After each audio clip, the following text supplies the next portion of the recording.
Hello everyone, आप हैं commerce stream x channel पर और आज हम करने जा रहे हैं यूजीसी नेट का आपका 2025 के लिए बिजनेस एनवायरनमेंट की एक मैराथन करने जा रहे हैं, जिसमें कि ऑलमोस्ट आपके सारे टॉपिक्स मैंने कवर किए हैं। ऑल इम्पॉर्टेंट टॉपिक्स कवर किए हैं जिनसे हर बार पेपर में कुछ ना कुछ आता ही है और जो आपके लिए पढ़ने मस्ट हैं। अगर लास्ट टाइम में आप प्रिपरेशन कर रहे हैं तो ये मैराथन देखना बिल्कुल भी ना भूलें।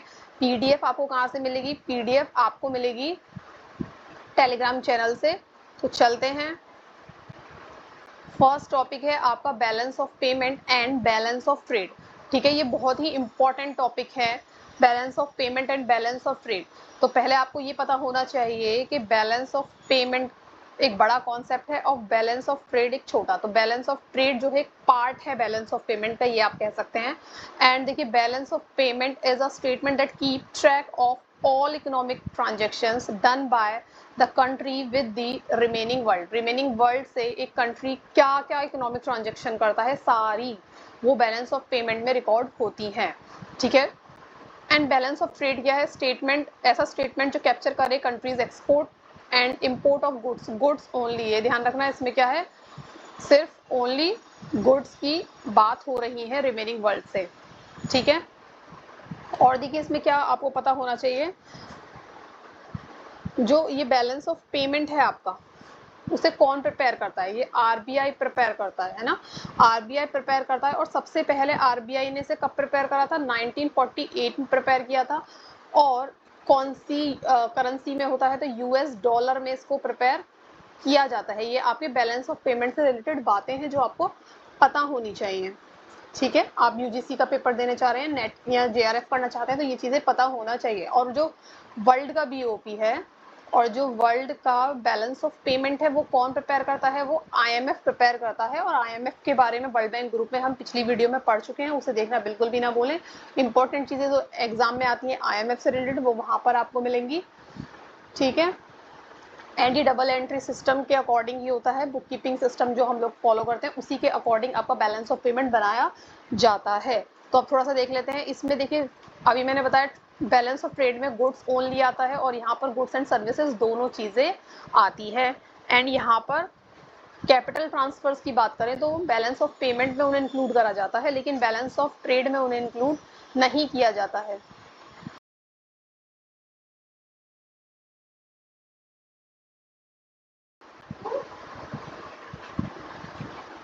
और इनमें से बेटर कौन है? तो देखिए, जो बैलेंस ऑफ पेमेंट है एक बड़ा कॉन्सेप्ट है ब्यूटी के कंपैरिजन में। तो आपका बैलेंस ऑफ पेमेंट ही आपको क्लियर व्यू देगा और ये क्या देता है? पार्शियल व्यू देता है आपकी कंट्री की इकोनॉमिक स्टेटस का। रिजल्ट क्या रहेगा? बैलेंस ऑफ ट्रेड क्या होता है? फेवरेबल, अनफेवरेबल या बैलेंस्ड हो सकता है। और बैलेंस ऑफ पेमेंट की बात करें तो वो उसके दोनों साइड्स, रिसिट एंड पेमेंट की दोनों साइड्स को टैली होती हैं। ठीक है। और कंपोनेंट क्या रहेगा? बैलेंस ऑफ ट्रेड में हम करंट अकाउंट मेंटेन करते हैं एंड बैलेंस ऑफ पेमेंट में आप current account and capital account दोनों मेंटेन करते हैं। तो करंट अकाउंट में क्या क्या चीज़ें आती हैं अगर क्वेश्चन आपसे पूछा जाए तो कुछ ऐसी चीज़ें, गिफ्ट्स आते हैं, ठीक है, यूनिलेटरल ट्रांसफर्स आते हैं, यूनिलेटरल ट्रांसफर्स आते हैं। एंड आपका क्या आएगा? विजिबल चीज़ें आएंगी, विजिबल एंड इनविजिबल, जो गुड्स ये बताया हुआ है यहाँ पर, transaction both goods and services. तो जो गुड्स होता है ना, जो गुड्स है उसे विजिबल कहते हैं, है ना, विजिबल थिंग्स कहेंगे। और सर्विस जो है वो इनविजिबल होती है, इनविजिबल। तो ऐसे ही यहाँ पर बैलेंस ऑफ ट्रेड में बात करें तो क्या आइटम आएगा? यहाँ पर विजिबल आइटम आएंगे गुड्स के, और यहाँ विजिबल और इनविजिबल दोनों आते हैं। ठीक है। तो वो भी यहाँ पर आएंगे आपके गुड्स एंड सर्विसेज। अब गुड्स एंड सर्विसेज कह दें या विजिबल या इनविजिबल कह दे, तो आपको ये चीज़ें समझनी होंगी। ठीक है। और जो आपका कैपिटल अकाउंट है, कैपिटल अकाउंट में आपका क्या आता है? कैपिटल अकाउंट में कैपिटल नेचर की चीज़ें आती हैं, जो चेंज होता है, चेंज इन एसेट्स या लाइबिलिटीज, ये चीज़ें इसमें रिकॉर्ड करी जाती है। और ये आपको पता होगा कि ये साइन चेंज का होता है। ठीक है। चलते हैं नेक्स्ट टॉपिक पर। नेक्स्ट टॉपिक है आपका बिजनेस एनवायरनमेंट। बिजनेस एनवायरनमेंट आपके कौन कौन से तरीके के होते हैं? एक तो इंटरनल होता है, एक्सटर्नल होता है। इंटरनल में जो ऑर्गेनाइजेशन का इंटरनल है, वो अंदर क्या चल रहा है, विजन क्या है, लेबर यूनियन किस तरीके बिहेव कर रही है, ऑर्गेनाइजेशन स्ट्रक्चर क्या है, फिजिकल रिसोर्सेज क्या है, कॉर्पोरेट कल्चर कैसा है, या फिर कंपनी का इंटरनल वैल्यू सिस्टम कैसा है। तो ये जो कॉर्पोरेट कल्चर होता है ये आपका दो तरीके का होता है, ओपन एंड क्लोज। तो क्लोज में क्या होता है कि जो एम्प्लॉय होती हैं एम्प्लॉय होते हैं कंपनी के, वो आपके डिसीजन मेकिंग में पार्टिसिपेट नहीं करते हैं, ठीक है। और यहाँ पर पार्टिसिपेट करते हैं क्योंकि ओपन कल्चर है ना, एम्प्लॉयज को भी मौका दिया जाता है कोई चीज़ एडवाइस या कुछ देने के लिए। और एक्सटर्नल क्या है, एक्सटर्नल में आपके दो तरीके से हैं, माइक्रो एंड मैक्रो, ठीक है। माइक्रो एंड मैक्रो, ये समझिए, ये जो इमीडिएट है, जो इमीडिएट इफेक्ट देगा, इमीडिएट।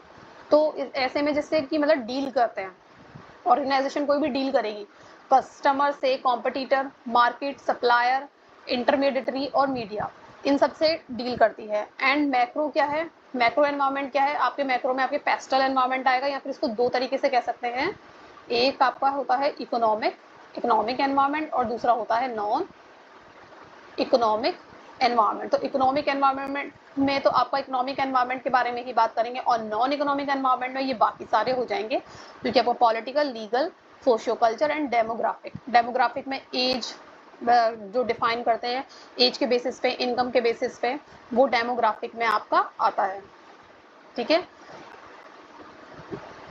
नेक्स्ट देखिए, टेक्निक ऑफ एनवायरमेंटल स्कैनिंग।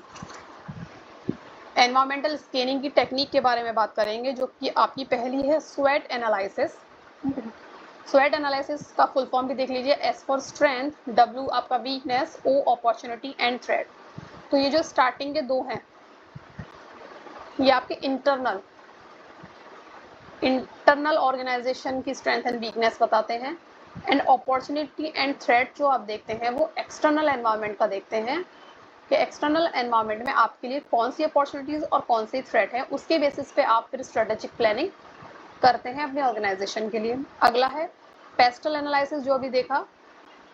अगर बिजनेस एनवायरनमेंट के टाइप में भी बात करें तो पेस्टल एनालिसिस में क्या करते हैं हम, political, economic, social, technical, legal या एनवायरमेंटल फैक्टर का एनालिसिस करते हैं, उसके बेसिस पे प्लान बनाते हैं या स्ट्रेटेजी प्रिपेयर करते हैं अपने बिजनेस के लिए। नेक्स्ट है आपका थर्ड, ई टॉप। ई टॉप की फुल फॉर्म है environmental threat and opportunity profile. Environmental threat and opportunity, मतलब थ्रेट एंड अपॉर्चुनिटी की बात ये करता है एक्सटर्नल एनवायरमेंट की बात होती है यहाँ पर। इसको एक्सटर्नल एनवायरमेंट को सेक्टर में डिवाइड करा जाता है, थ्रेट एंड अपॉर्चुनिटी, एंड फिर प्रायोरिटाइज किया जाता है। लिस्ट जो बनेगी उसमें प्रायोरिटाइज, जो ज़्यादा दिक्कत देने वाली चीज़ है उनके लिए पहले, जो चीज़ ज़्यादा इम्पोर्टेंट है उसके लिए पहले स्ट्रेटेजिक या सॉल्यूशन देखा जाएगा, ठीक है। नेक्स्ट है आपका क्वेस्ट, जिसका फुल फॉर्म है quick environmental scanning technique. Quick environmental scanning technique क्या है, is a structured approach where strategist observe, क्या करते हैं, ट्रेंड ऑब्जर्व करते हैं, की इश्यूज देखते हैं कि इश्यूज आजकल क्या आ रहे हैं मार्केट में, एंड समराइज देयर इम्पैक्ट, और समराइज करते हैं फिर उसका इम्पैक्ट गाइड करता है डिसीजन मेकिंग में, ठीक है।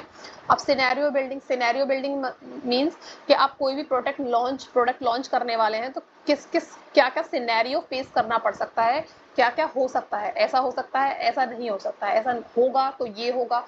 बहुत सारे सिनेरियो बनाए जाते हैं कि इन ऐसे सिनेरियो फेस करने पड़ेंगे तो क्या उनके लिए सॉल्यूशन होगा। तो फ्यूचर सिनेरियोज करंट ट्रेंड के बेसिस पे बनाए जाते हैं, जो कि लॉन्ग टर्म प्लानिंग के लिए फिर उनका जो अब समराइज करेंगे तो लॉन्ग टर्म प्लानिंग में उस सिनेरियोज के अकॉर्डिंग करते हैं। अब क्या है, नेक्स्ट है आपका ट्रेंड एक्सट्रापोलेशन। ट्रेंड को देखेंगे बाय एनालाइजिंग हिस्टोरिकल डेटा, पुराना डेटा देखते हैं। This technique project future development की बात करेगी। It is often used in forecasting market और टेक्नोलॉजिकल ट्रेंड। टेक्नोलॉजी की बात यहाँ पर ज्यादा होती है, ठीक है।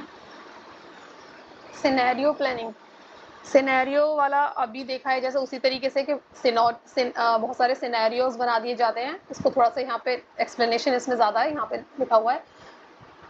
देखिए की कंपोनेंट्स एलिमेंट्स क्या होते हैं सिनेरियो प्लानिंग के, कि ड्राइविंग फोर्सेस, ये आई हुई चीज़ें हैं ना, इस तरीके से आती हैं कि ड्राइविंग फोर्सेस को देखेंगे, मतलब कौन कौन से फैक्टर हैं। फिर डिटरमाइन करेंगे क्रिटिकल अनसर्टेनिटीज, क्या क्या हो सकता है उनसे नुकसान।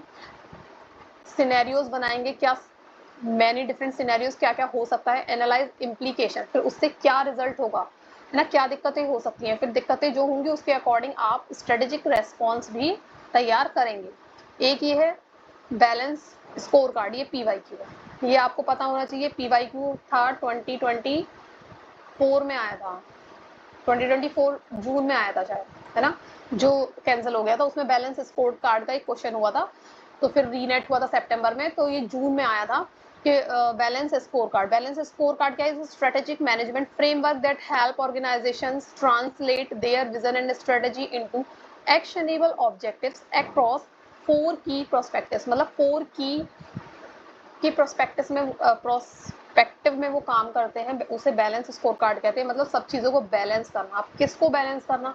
फाइनेंस को मैनेज करना, बैलेंस कि जो how do we look to shareholders हमसे क्या चाहते हैं? Revenue growth, profitability, return on investment, ये चाहते हैं, उनको भी हमें मतलब करके देना है ये सब चीज़ें। कस्टमर हमसे क्या चाहता है वो भी हमें करके देना है, कस्टमर सेटिस्फेक्शन, रिटेंशन रुके, मार्केट शेयर बढ़े, ये चाहिए हमें।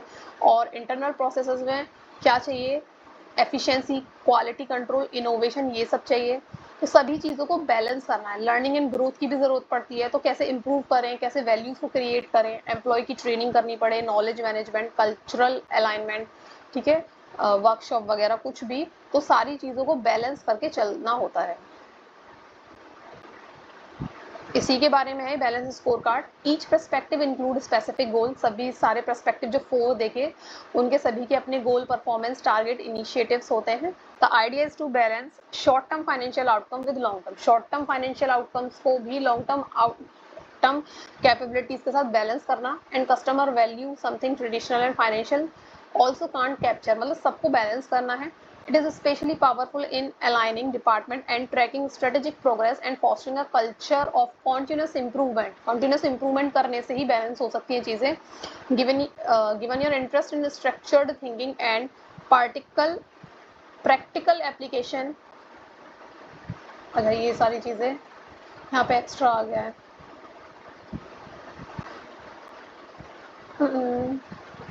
ठीक है, तो अब चलते हैं नेक्स्ट पेज पर। ये थोड़ा एक्स्ट्रा हो गया है, इसे हटाना पड़ेगा, हटा के जब मैं आपको पीडीएफ शेयर करूंगी। तो 8th है, क्या है? Delphi technique. डेल्फी टेक्निक क्या है? Is a structured method of for gathering expert opinions. Expert opinion, इसमें डेल्फी टेक्निक में क्या करते हैं कि एक्सपर्ट्स का ओपिनियन लेते हैं, पैनल बनाते हैं, एक्सपर्ट पैनल बनता है, कई तरीके के ग्रुप ऑफ एक्सपर्ट को बुलाया जाएगा, उनके अलग अलग सेक्टर में उन्हें नॉलेज हो, है ना। फिर उनका इनिशियल क्वेश्चन आयर होगा, क्वेश्चंस पूछे जाएंगे, क्वेश्चंस का आंसर देखेंगे, फीडबैक लिया जाएगा, उससे रिवाइज्ड इनपुट भी देखेंगे, एंड रिपीट अंटिल कॉन्सेंसस। ये इसमें प्रोसेस भी है, इसे प्रोसेस के तौर पे भी आपको पता होना चाहिए डेल्फी टेक्निक का। नेक्स्ट क्या है? Value chain analysis. अब वैल्यू चेन एनालिसिस आपका पोर्टर ने दिया है, Michael porter, that help organization identify the specific activities through which they create value and gain a competitive advantage. competitive advantage देखते हैं कुछ एक्टिविटीज देख के, एक्टिविटीज से स्पेसिफिक एक्टिविटीज आइडेंटिफाई। अब देखिए कौन कौन सी एक्टिविटीज है। एक तो प्राइमरी एक्टिविटीज है, और आगे देखेंगे प्राइमरी एक्टिविटीज में क्या आता है? Directly involve in value creation, inbound logistic operation, receiving, storing and distributing raw materials, ये inbound logistic operation, outbound logistic, marketing and selling and service, ये आपका प्राइमरी एक्टिविटीज में आता है पोर्टर के अकॉर्डिंग, है ना। एंड दूसरा क्या है? प्राइमरी एक्टिविटीज हैं, और दूसरी क्या है आपकी? सपोर्ट एक्टिविटीज है। सपोर्ट के लिए एनहेंस, सपोर्ट एक्टिविटीज क्या करती हैं? एफिशिएंसी को एनहेंस करती हैं प्राइमरी एक्टिविटीज की। प्रोक्यूरमेंट हो गया, technology development, human resource management और फर्म इंफ्रास्ट्रक्चर। ठीक, नेक्स्ट पर चलते हैं। अब इसमें भी स्टेप्स आ सकते हैं, कभी कभी ज़्यादातर आपने देखा है प्रोसेस वाले क्वेश्चंस आते हैं तो उनमें बड़ी दिक्कत होती है, तो वो ऐसे टॉपिक से ही आते हैं।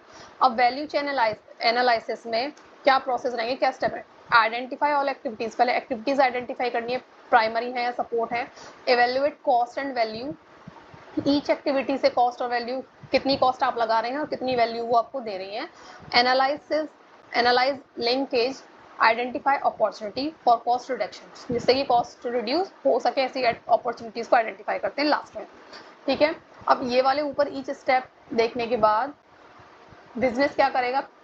पिन पॉइंट इनएफिशिएंसीज को हटाएगा, एनहेंस कस्टमर वैल्यू होगी, स्ट्रेंथ कॉम्पिटिटिव पोजिशनिंग आपकी को करेंगे, स्ट्रेंथन करेंगे। अब देखिए ये एक इम्पॉर्टेंट टॉपिक है, 5 forces analysis to increase competitive advantage, ये भी आपका मिकेल पोर्टर का है। अब ये 5 फोर्सेस कौन सी होती हैं? 5 फोर्सेस। तो पहली है आपकी कॉम्पिटिटिव राइवलरी, जो कॉम्पिटिटिव मार्केट में जैसे कि कॉम्पिटिशन होता है। डिफ्रेंशिएट देयर प्रोडक्ट, इसलिए हम अपने प्रोडक्ट को थोड़ा डिफ्रेंशिएट करते हैं जैसे कि कॉम्पिटिशन बने और आइडेंटिफाई कर सकें अलग से, है ना। इनोवेट फास्टर, इनोवेशन फास्टर होना चाहिए। Focus on customer loyalty programmes. Strategic move क्या हो सकता है, invest in branding and customer experience to stand out. ठीक है। और दूसरा क्या होता है, थ्रेट ऑफ न्यू, जब हम एक मार्केट में होते हैं तो वहाँ पे न्यू जो न्यू इंडस्ट्रीज आ रही हैं उनका थ्रेट हो सकता है। न्यू प्लेयर्स कह सकते हैं कैन डिस्टर्ब मेक शेयर, वो शेयर अपना थोड़ा, जब कोई न्यू प्लेयर आएगा मार्केट में तो वो भी कुछ ना कुछ शेयर गेन करेगा, तो कुछ वो शेयर गेन करेगा तो बाकी जो इंडस्ट्रीज ऑलरेडी काम कर रही हैं उनका शेयर कम होगा। तो इसको डिफेंड करने के लिए build strong brand equity, create cost and technology barrier, मतलब उसको कम करना है, आपको कॉस्ट को कम करना है, टेक्नोलॉजी को बढ़ाना है। और यहाँ पर स्ट्रेटेजिक मूव क्या होगा, स्ट्रेंथन इकोनॉमीज ऑफ स्केल, मतलब इकोनॉमीज ऑफ स्केल मतलब पर यूनिट कॉस्ट आपकी कम हो जाए। एंड सिक्योर एक्सक्लूसिव पार्टनरशिप्स, और पार्टनरशिप्स हो सके तो मिल के शेयर को बढ़ाएंगे आप लोगों के साथ। और थर्ड क्या होता है 5 फोर्सेस में, bargaining power of supplier, supplier जो होते हैं उनकी बार्गेनिंग पावर। सिक्यूज मार्जिन, मतलब मार्जिन को कम कर सकती है। टू रिड्यूस ऑफ, अब रिड्यूस करेंगे रिस्क, इस समय ये वाला रिड्यूस रिस्क करने के लिए हमें क्या करना है, diversify supplier base, integrate vertically if feasible. Strategic move क्या रहेगा, नेगोशिएट लॉन्ग टर्म कॉन्ट्रैक्ट और डेवलप्ड इन हाउस कैपेबिलिटी, नहीं है तो मतलब अंदर ही उन चीज़ों को खुद से बनाएं या फिर लॉन्ग टर्म किसी से नेगोशिएशन कर लें, लॉन्ग टर्म कॉन्ट्रैक्ट बना लें जिससे कि सप्लायर बार बार बार्गेन ना करें। Bargain power of buyer, when the customer have many choices, तो वो बार्गेन करेगा जब उसे लोअर प्राइस पे चाहिए क्योंकि सब लोग बेच रहे हैं और बेटर सर्विस चाहिए। तो इसको, इस रिस्क को रिड्यूस करने के लिए क्या करेंगे, ऑफर यूनिक वैल्यूज देंगे जो कोई नहीं दे रहा, और बुल्ड स्विचिंग कॉस्ट, और कॉस्ट को भी स्विच करते रहेंगे या फिर, ठीक है। और यहाँ पर स्ट्रेटेजिक मूव आपका क्या होगा, पर्सनलाइज ऑफरिंग, मतलब एंड एनहेंस कस्टमर एंगेज, मतलब कस्टमर रुके और ऑफरिंग ऐसी हो जो पर्सनली उसको फील करें कि हाँ ये चीज़ हमें चाहिए थी, ये चीज़ हमारी नहीं पूरी हो रही थी, वो अभी हो रही है, और इससे कस्टमर का एंगेजमेंट बढ़ेगा। ठीक है। लास्ट है आपका थ्रेट ऑफ सब्सटीट्यूट्स, क्योंकि मार्केट में सब्सटीट्यूट हर चीज़ का अवेलेबल है। Alternative product can lure customer available, customer को अट्रैक्ट कर सकता है जो और सब्सटीट्यूट्स हैं। तो इससे आगे निकलने के लिए या इस रिस्क से बचने के लिए क्या करना है, मॉनिटर इमर्जिंग ट्रेंड। ट्रेंड क्या है, मतलब अभी क्या चाहिए लोगों को नया, तो वो हमेशा आपको मॉनिटर करते रहना है जिससे कि आप इनोवेट कर सकें, और इनोवेट कंटिन्यूसली, ट्रेंड को देखिए और इनोवेशन करते रहें। स्ट्रेटेजिक मूव क्या होगा, रिसर्च एंड डेवलपमेंट पे ध्यान दें, कस्टमर सेंट्रिक इनोवेशन करें। अब देखिए process of environmental scanning, process क्या होता है एनवायरमेंटल स्कैनिंग का, सबसे पहले आप क्या करेंगे, रिलेवेंट एनवायरमेंट देखेंगे कि आप इंटरनल से परेशान है, एक्सटर्नल में क्या हो रहा है, इंटरनल में क्या हो रहा है वो देखेंगे, फिर डेटा कलेक्ट करेंगे, उसके बेसिस पे डेटा को एनालाइज करेंगे, इंटरप्रिटेशन करेंगे, उस इंफॉर्मेशन को फिर इंपॉर्टेंट लोगों तक जिनको चाहिए, शेयर होल्डर्स को, मैनेजमेंट को, उसको देंगे। डिजाइनमेंट का मतलब है इंफॉर्मेशन को पहुंचाना, एंड फिर मॉनिटर एंड अपडेटिंग। ये ऐसे क्वेश्चंस हैं प्रोसेस वाले एक ऐसे क्वेश्चन है जो आपको अच्छे से करने हैं, क्योंकि प्रोसेस वाले क्वेश्चन में आप अटकते हैं। और क्या होता है कभी कभी कुछ नॉर्मल क्वेश्चंस तो गलत हो ही जाते हैं, लेकिन अगर प्रोसेस वाले क्वेश्चन सारे गलत हो जाएंगे तो जेआरएफ थोड़ा मुश्किल हो जाता है, शायद नेट क्वालिफाई हो भी जाए, लेकिन जेआरएफ के लिए ये प्रोसेस वाले आपके कुछ क्वेश्चंस होना बहुत ज़रूरी हैं। ठीक है। और आपको अगर पता हो कि आपका ये जून 2025 के लिए आप प्रिपेयर कर रहे हैं अगर, तो मैंने दिसंबर 2024 के दोनों पेपर्स, सितंबर वाला और ये जो जनवरी में हुआ 2025 में था वो दिसंबर 2024 का, वो दोनों पेपर का एक्सप्लेनेशन, पेपर 1 हो या पेपर 2, कैसे मैंने उन्हें अटेम्प्ट किया था, कैसे मैंने क्या सोच के क्वेश्चंस को, आंसर को टिक लगाया, क्या एक्सप्लेनेशन था, वो सारी चीज़ें उसमें डिस्कस करी हैं, आप देख सकते हैं। आपको भी बहुत हेल्प होगी कि एक जेआरएफ क्वालिफाई कोई व्यक्ति कर रहा है तो उसने कितना पढ़ा है और क्वेश्चन को वो किस तरीके से देख रहा है, पहचान रहा है। अब देखिए नेक्स्ट टॉपिक है बिजनेस साइकिल। बिजनेस साइकिल में क्या होता है कि जब आप कोई नया प्रोडक्ट लॉन्च करते हो तो वो धीरे धीरे, यहाँ इंट्रोडक्शन स्टेज होती है, धीरे धीरे वो मार्केट शेयर गेन करता है और वो पीक पर पहुंचता है। पीक के बाद उसका रिसेशन आता है, मतलब उसकी सेल कम होने लगती है, यहाँ तो इनोवेशन नहीं किया इसलिए, रिसर्च एंड डेवलपमेंट नहीं किया, ठीक है। फिर रिसेशन के बाद डिप्रेशन आता है, डिप्रेशन के बाद फिर से रिकवरी होती है, जो कमियां थी उसको पूरी करके, और फिर से वो एक्सपेंड करता है। तो ये आपको पता होना चाहिए, क्वेश्चन पूछा हुआ है, पीवाईक्यू है इससे, PYQ है इससे कि सीक्वेंस बताना था कि रिसेशन पहले आए, रिसेशन, डिप्रेशन, रिकवरी, इसका सीक्वेंस पूछा था कि क्या चीज पहले आएगी। तो पहले रिसेशन आएगा, फिर डिप्रेशन आएगा, फिर रिकवरी आएगी। ठीक है, अब देखिए एलिमेंट, अब ये बिजनेस साइकिल से ही जो ऊपर अभी पढ़ा था ना हमने, रिसेशन, एक्सपेंड, वो अब उन्हीं के ये नाम है अलग। ठीक है, जो इंट्रोडक्शन से ऊपर जा रहे हैं तो प्रॉस्पेरिटी, ठीक है, टॉप पे पहुंचे हैं बूम, फिर आपका डिक्लाइन है ना, डिक्लाइन से डिप्रेशन, फिर रिकवरी और एक्सपेंड। तो ये जो एलिमेंट, इनके सिर्फ नाम चेंज है, बात वही है क्योंकि ये एग्जाम में पूछा गया है, तो इसलिए इस तरीके से इसका अलग से भी नाम लिख के मैंने आपको बता दिए हैं जो एग्जाम में पूछे गए हैं।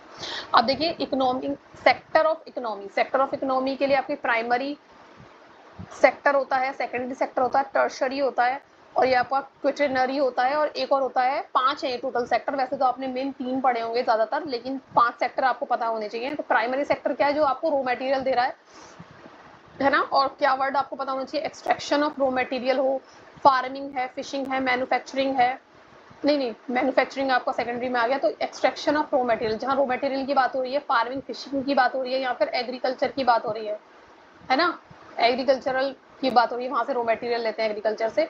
तो ये आपका प्राइमरी मार्केट, प्राइमरी सेक्टर में आएगा। और सेकेंडरी सेक्टर में क्या होता है, फिनिश गुड्स बनते हैं, मैन्युफैक्चरिंग होती है, यूटिलिटीज, इलेक्ट्रिसिटी, गैस या कंस्ट्रक्शन हो रही है, ये आपका सेकेंडरी सेक्टर है। और टर्शरी क्या है, आपका सर्विस सेक्टर है।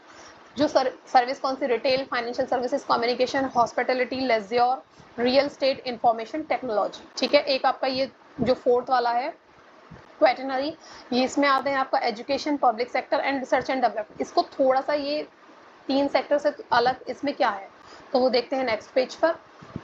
आपका क्वाटरनरी सेक्टर क्या होता है, deal with knowledge based services, है तो सर्विसेज ही, टर्शरी का ही पार्ट इसको आप मान सकते हैं, लेकिन आपको इनका नाम और मतलब पता होना चाहिए, क्योंकि कुछ भी आपका नेट में क्या है ना, कुछ भी पूछा जा सकता है, कोई छोटा सिलेबस नहीं है।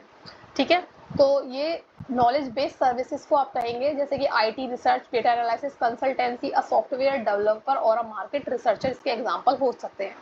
आपका फिफ्थ है क्यूनरी सेक्टर। क्यूनरी सेक्टर क्या है, involve high level decision making and human services, ये भी टर्शरी का ही पार्ट आप कह सकते हैं, क्योंकि सर्विसेज ही हैं, लेकिन ह्यूमन सर्विसेज और डिसीजन मेकिंग में काम आने वाली। Top executive, policy maker, non profit leaders, और एग्जांपल आ सकता है सीईओ और अ गवर्नमेंट एडवाइजर। ठीक है ना, नॉन प्रॉफिट और सीईओ आपका पॉलिसी मेकर या टॉप एग्जीक्यूटिव में आ जाएगा। कैपिटल, अब आपकी इकोनॉमी कितने टाइप की होती है, आपकी इकोनॉमी, ये टॉपिक है आपका इकोनॉमी से। इकोनॉमी कैसी होती है, आपकी 3 तरीके की इकोनॉमी होती है। आपकी होती है कैपिटलिस्ट इकोनॉमी होती है, जैसे कि अभी गुजरात में आप देख सकते हैं, या फिर आप देख सकते हैं फॉरेन कंट्रीज में देख सकते हैं कि क्या होता है कि गवर्नमेंट का रोल बहुत कम होता है, प्राइवेट इंडिविजुअल्स का ओनरशिप होती है, बिजनेसमैन की ओनरशिप होती है, वही मीन ऑफ प्रोडक्शन अपना ओन करते हैं, उन्हीं का होता है, वो खरीद लेते हैं। Driven by market forces, supply and demand के बेसिस पे प्राइस या डिसीजन मेकिंग होती है। प्राइस क्या रहेगा वो डिपेंड करता है सप्लाई एंड डिमांड के बेसिस पे, कोई चीज की डिमांड अगर ज्यादा है तो उसका प्राइस भी ज्यादा रहेगा। ठीक है, और प्रॉफिट मोटिव इनका होता है central to economic activity. Capitalist economy का मोटिव क्या है, प्रॉफिट मोटिव है, ये ध्यान रखिएगा। ठीक है, प्रॉफिट अगर किसी चीज में हो रहा है, प्रॉफिट ये मैक्सिमम करने की कोशिश करेंगे। गवर्नमेंट का रोल यहाँ पर मिनिमल होता है, mainly to enforce contract and protect property rights, मतलब कॉन्ट्रैक्ट किया है तो उसका ऑब्लिगेशन ना हो, टूटे ना, इनेक्ट, तो ये सब चीजें हैं।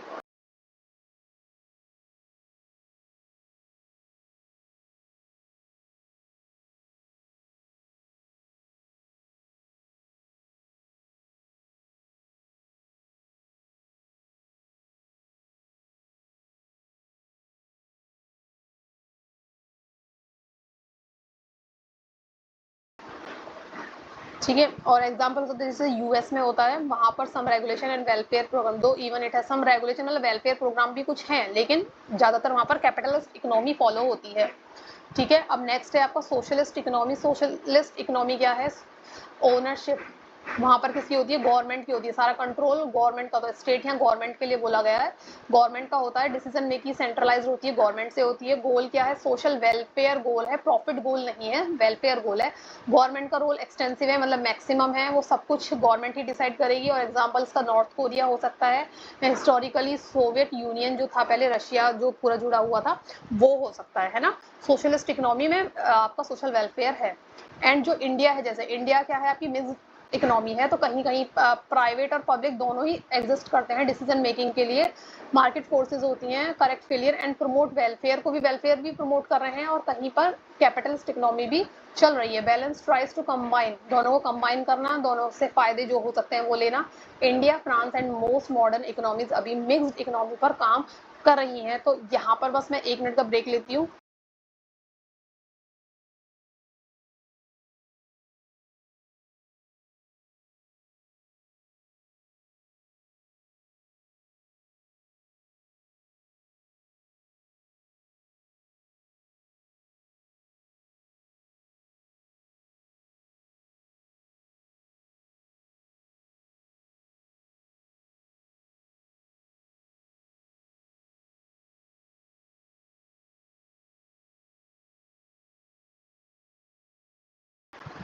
ठीक है, अब चलते हैं नेक्स्ट पेज पर। टाइप ऑफ इकोनॉमिक पॉलिसीज, एक कंट्रीज में कितने टाइप की इकोनॉमिक पॉलिसीज होती हैं। वैसे आपने फिस्कल एंड मॉनेटरी तो सभी ने पढ़ी होंगी। फिस्कल होती है आपकी गवर्नमेंट की और मॉनेटरी होती है आपकी बैंक। ठीक है, बाकी आपकी foreign trade policy, industrial policy, labour policy और एग्रीकल्चर पॉलिसीज भी होती हैं। ठीक है, कुछ इकोनॉमिक। अब इसमें फिस्कल और मॉनेटरी का थोड़ा सा देख लेते हैं। Type of monetary policies and credit policies. Expansionary monetary policies होती है, टाइट मॉनेटरी पॉलिसी है, क्वांटिटेटिव है, हेलीकॉप्टर मनी है। एंड आपका फिस्कल पॉलिसी में एक्सपेंशनरी फिस्कल पॉलिसी है और थोड़ा सा क्या है, टाइट फिस्कल पॉलिसी भी होती है। ठीक है, और इनका थोड़ा सा एक्सप्लेनेशन नहीं है, मैं ऐसे ही बता देती हूँ थोड़ा कि क्या होता है। अब देखिए, जो एक्सपेंशनरी टाइट मॉनेटरी पॉलिसी है या एक्सपेंशनरी के का मतलब है कि मनी के फ्लो से आप इसको समझ सकते हैं कि मनी का फ्लो कम है या ज़्यादा, है ना। ऐसे ही आपका फिस्कल में है। अब देखते हैं जैसे कि पहला है आपका एक्सपेंशनरी मॉनेटरी पॉलिसी।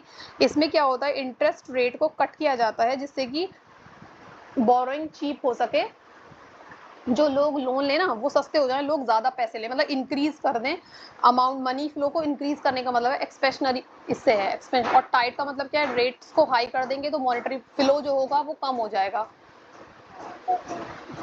मॉनेटरी। और आपका नेक्स्ट हो गया क्वांटिटेटिव ईजिंग। क्वांटिटेटिव ईजिंग में क्या होता है, creation of money by central bank and using it. अब क्या होता है, इसमें क्या होता है, आरबीआई क्या करती है ना, बाय बॉन्ड्स को बाय कर लेती है और मनी का फ्लो बढ़ा देती है ना, वो खुद इंक्रीज या डिक्रीज करना है तो क्वांटिटेटिव ईजिंग करती रहती है आरबीआई। अब हेलीकॉप्टर मनी क्या है, हेलीकॉप्टर मनी का मतलब है अ मॉनेटरी पॉलिसी, ऐसी policy that involve creation of money and directly inject money, money को इंजेक्ट करना। ये वर्ड ध्यान रखिएगा, inject money into the economy, inject money into the economy.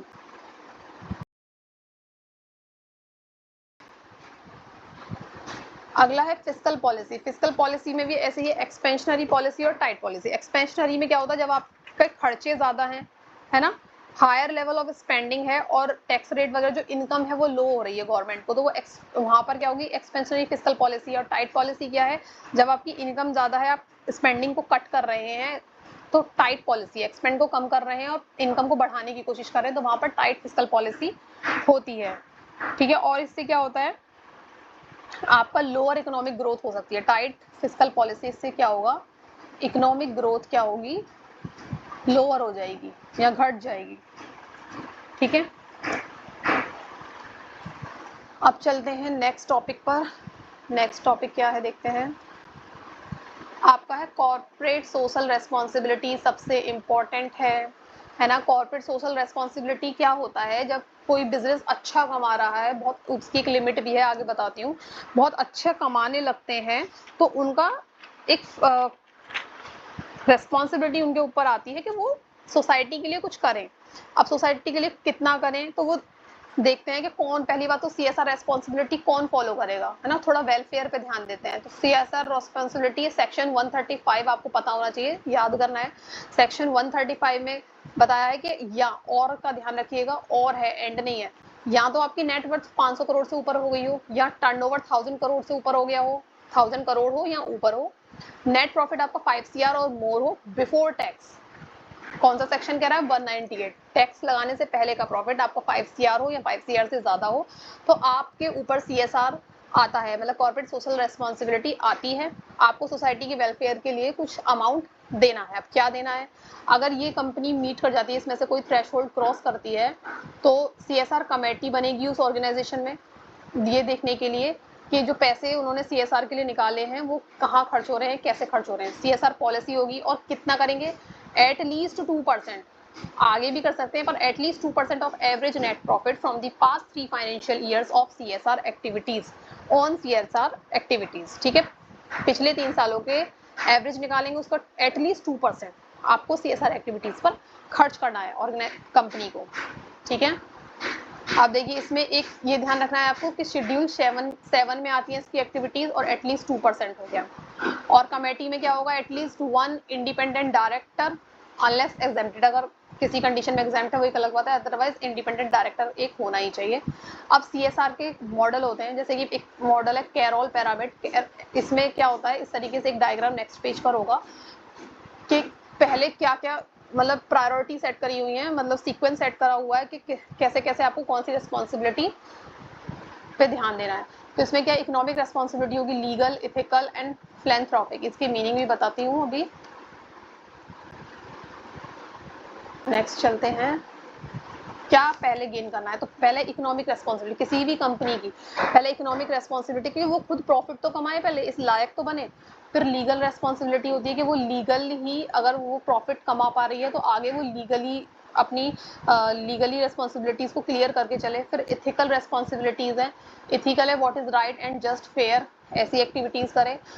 और सबसे ऊपर है फिलेंथ्रोपिक रेस्पॉन्सिबिलिटी। फिलेंथ्रोपिक रेस्पॉन्सिबिलिटी होती है जो आप मतलब वेलफेयर के लिए कर रहे हैं, contribute resources to the community के लिए कर रहे हैं, इम्प्रूव क्वालिटी ऑफ लाइफ के लिए कर रहे हैं, मतलब वेलफेयर का है ना। ये कैरोल का आपका मॉडल है, ये बहुत इंपॉर्टेंट है CSR से रिलेटेड। और एक और मॉडल है इनका, मींस CSR का मॉडल है ट्रिपल बॉटम लाइन मॉडल, जिसमें 3 चीजों की बात होती है, पीपल, प्लेनेट और प्रॉफिट। तो ये मॉडल आपका क्या कहेगा? 3 P's पे काम करता है, social equity and fair treatment of employ and communities, environmental sustainability, economic value and financial performance. तो सबसे पहले तो ये है कि पहले तो इसको ध्यान देना है ना, फिर उसके बाद आप एनवायरमेंट और सोशल इक्विटी के बारे में बात कर पाएंगे। देखिए अब एक और मॉडल है, 3 डोमेन मॉडल है, जो कि सेक्वार्ड एंड कैरोल ने दिया है। This is refinement of Carroll's pyramid, मतलब कैरोल्स का जो भी पिरामिड पढ़ा था इस तरीके से, उसी का थोड़ा सा रिफाइन करा है।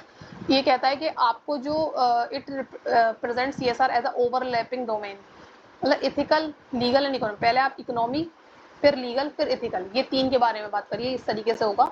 Each CSR activity can fall into 1 और मोर these domain allowing for more nuanced analysis, मतलब ये 3 एक्टिविटीज होनी चाहिए। फोर्थ क्या है? आपकी स्टेक होल्डर थ्योरी होती है CSR मॉडल, CSR की।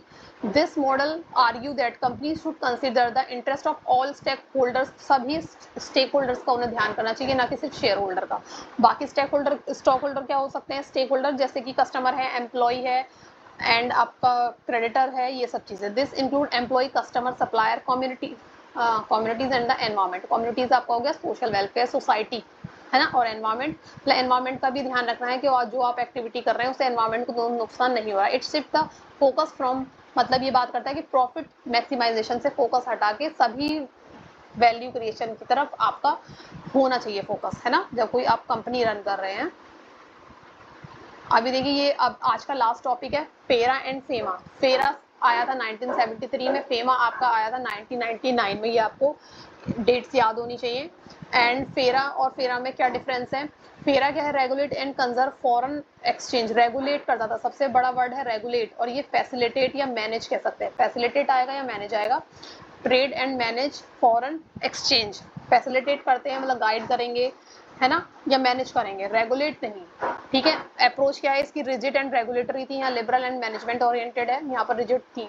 एनेक्ट कॉन्टेक्ट क्या है? Introduce when forex reserve critically low, जब लो था बहुत ज्यादा फॉरेन एक्सचेंज, तब इसको इंट्रोड्यूस करा गया था। और जब ये फेमा कब आया? जब फॉरेक्स रिजर्व स्टेबल था। नंबर ऑफ सेक्शन यहाँ 81 है या 49 है। या रेजिडेंशियल स्टेटस आप सिटीजनशिप पे देखते हैं कि किस पर फेरा लगेगा। फेरा किस पर लगता था, जिनकी सिटीजनशिप होती थी। और फेमा किस पर अप्लाई होता है, जो इंडिया में है मोर देन 6 मंथ, उन सबको फेमा की रूल एंड रेगुलेशन को फॉलो करना होता है। वॉयलेशन टाइप क्या है, क्रिमिनल ऑफेंस और सिविल ऑफेंस। उसका क्या मतलब है कि अगर आप पे किसी ने इल्जाम भी लगा दिया ना, सिर्फ आपके खिलाफ एक FIR कर दी, तो आपको क्रिमिनल मान लिया जाता था। और यहाँ पर ऐसा नहीं होता, यहाँ पर प्रूफ करना होगा तभी आपको क्रिमिनल माना जाएगा। पेनल्टी यहाँ पर इम्प्रिजनमेंट थी और यहाँ पर मॉनेटरी फाइन है, लेकिन इम्प्रिजनमेंट भी हो सकता है अगर आपने फाइन पेड नहीं किया है। ठीक है, आगे क्या है आपका approval requirement. Prior RBI approval needed for most transaction. बहुत सारी ट्रांजेक्शन के लिए RBI की अप्रूवल लगती थी। एंड यहाँ पर रिस्ट्रिक्शंस कम है, बहुत सारी ट्रांजेक्शन्स को RBI की अप्रूवल लगता भी नहीं है, खुद ही फैसला कर लेते हैं। ऑथराइज्ड डीलर क्या है, नैरो डेफिनेशन थी यहाँ पर ऑथराइज्ड। एंड यहाँ broader definition including bank and financial institution, मतलब बहुत कम लोगों को कंसिडर ऑथराइज्ड माना जाता था, जो ऑथराइज्ड पर्सन मानते हैं। यहाँ पर थोड़ा सा ब्रॉड है, बैंक और फाइनेंशियल इंस्टीट्यूशन को भी इसमें इंक्लूड किया गया है। लीगल सपोर्ट क्या है, no legal aid for accused. अगर किसी को ये बोल दिया कि इसने चोरी की है, फॉरेक्स किया कुछ, तो यहाँ पर कोई लीगल एड नहीं है, लेकिन यहाँ पर लीगल एड फेमा में अवेलेबल है। अपील कहाँ, डायरेक्ट हाई कोर्ट में होती थी यहाँ पर। और यहाँ special director appeal and appellate tribunals बनाए हुए हैं।